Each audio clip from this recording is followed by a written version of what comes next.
খাগড়াছড়ির প্রত্যন্ত এলাকায় চিকিৎসা সেবা পৌঁছে দিয়ে অনন্য দৃষ্টান্ত স্থাপন করেছে বাংলাদেশ সেনাবাহিনী।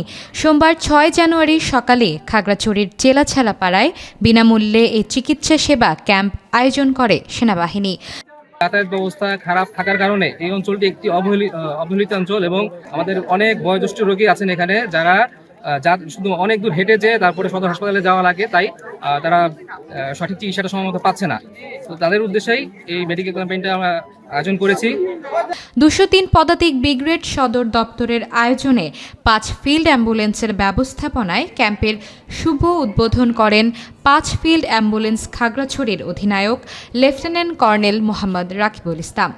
চিকিৎসা সেবা ক্যাম্পে প্রত্যন্ত গ্রাম চেলাছাড়াপাড়ায় প্রায় ৩ শতাধিক নারী পুরুষকে স্বাস্থ্যসেবা প্রদানের পাশাপাশি বিনামূল্যে ঔষধ বিতরণ করা হয়। ঠান্ডাজনিত কারণে যে রোগগুলো বেশি দেখা যাচ্ছে, যে শ্বাসকষ্ট, সর্দি, কাশি, জ্বর, এগুলো একটু বেশি পাওয়া যাচ্ছে। বৃদ্ধ রোগীরা বেশি আসছে, ডায়রিয়া, সর্দি, কাশি, চর্মরোগ, এই জাতীয় রোগগুলাই বেশি আসছে। স্থানীয় জনগণ সেনাবাহিনীর এই উদ্যোগের জন্য কৃতজ্ঞতা প্রকাশ করে ভবিষ্যতে আরও সহযোগিতা কামনা করেন। আমরা সদরে গিয়ে চিকিৎসা করার মতো আমাদের কোনো এত ছিল না।